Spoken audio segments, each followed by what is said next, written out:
We are starting today the new topic, that is electrostatics. Electrostatic is the branch of electricity where charge is at rest. That means electrostatics deals with the study of force, fields and potential due to the static charges. So here we deals with the static charges, means charges at rest. We start with the properties of charges.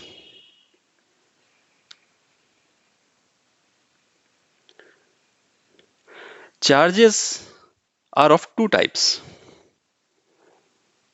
Number one, positive charge, and another is negative charge.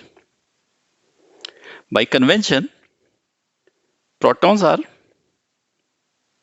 having the positive charge while the electrons are having the negative charge. Value of charge on the proton is plus 1.6 into 10 to the power minus 19 coulomb. Coulomb is the unit of charge. And charge on the electron is minus 1.6 into 10 to the power minus 19 coulomb. Unit of charge is coulomb. And symbolized by C, it is the SI unit in SI system. Second is, being the charges of two type, we can say like charges. Like charges means either positive positive or negative negative, repels. While unlike charges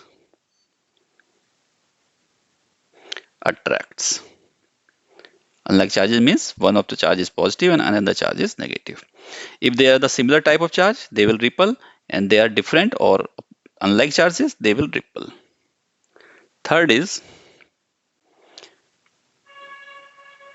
charge on a body refers excess charge. That means body may have numerous number of the protons and electrons, but as a magnitude of charge on a body, excess charge is referred. Fourth point is conservation of charge. It means charge is conserved on an isolated system. This implies that charge cannot be created, cannot be destroyed, but can be transferred from one body to another body. This is the meaning of conservation of charge. Fifth is quantization of charge. Charge is quantized.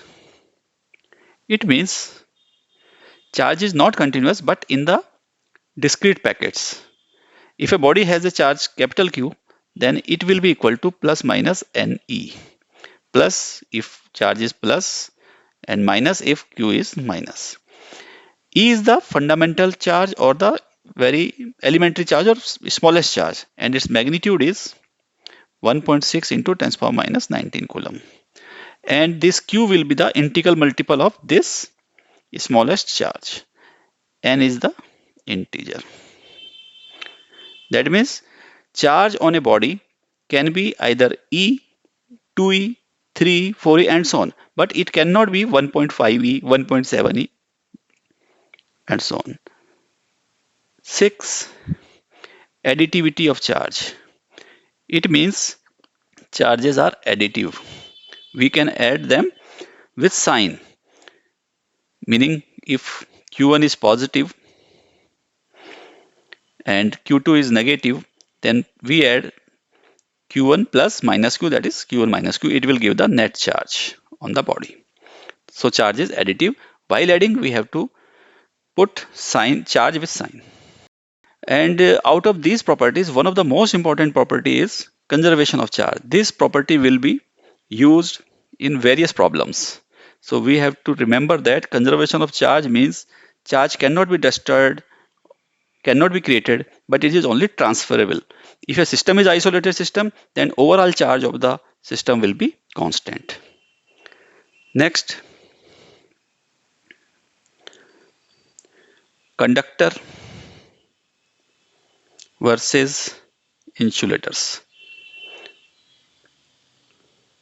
In electricity, we will come to see the two type of the materials. One is conductor and another is insulator. Conductor are those materials or substances which can conduct electricity.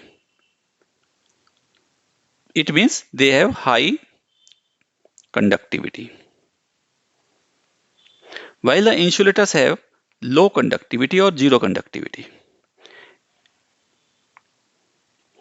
This conductivity of the conductor is due to the availability of free electrons, while the insulators have very low or none of the free electrons. Free electrons are the electrons in a substance which come out of chemical bonds and able to free within their lattice or within their periphery. So these free electrons are responsible for the conduction of current. For example, metals are conductors. They are able to conduct the electricity because of the availability of free electrons. And most of the non-metals are insulators. They are not able to conduct the electricity, or they conduct very low current through them. That is negligible. Fourth is charging of a substance. And this charging by induction is an important point. How the body is charged. Induction means without contact. That means they are charged by at a distance, keeping a charged body at a distance. For example, suppose we are given two conductor bodies. These are the conductor spheres. These are insulator stands put on the insulator stands, so that their charge remains intact with the conducting spheres. Initially, these two have no charge, and then they are keep in contact, and a charge body, say it has negative charge, is bring near them. This charge body causes an induction effect, due to which free electrons available in these conductors repulse and go away from this rod, while the opposite charge positive appears at the near surface. This is the configuration when the charge rod brings near these two spheres which are in contact. After that, we separate them, keeping this rod in place. Then this sphere is separated and kept very near. Then the configuration of the charges will be like this. Positive will be near to the rod, and here negative will be at a distance, far distance from the rod. This is the next configuration when we keep these spheres away at a distance. After that, suppose we remove this rod. This rod is removed, and these spheres are still nearer to each other, very near to each other. In that case, this sphere has only positive charge and this sphere has excess negative charge. So positive and negative attracts. That's why the configuration will become like this. Positive charge come nearer to this right hand, and here negative charge come to left hand. So they are attracting each other, so they come closer. And if we now keep these spheres very far, so that they are not affecting each other, or they act like isolated spheres. In that case, now there is no interaction on this sphere, so total available excess positive charge will be distributed uniformly over this sphere, and on this sphere total available negative charge is spread uniformly across this sphere. This is the way how we have to charge a conducting body by induction, in which we do not touch this charge rod, due to which we get these charge spheres.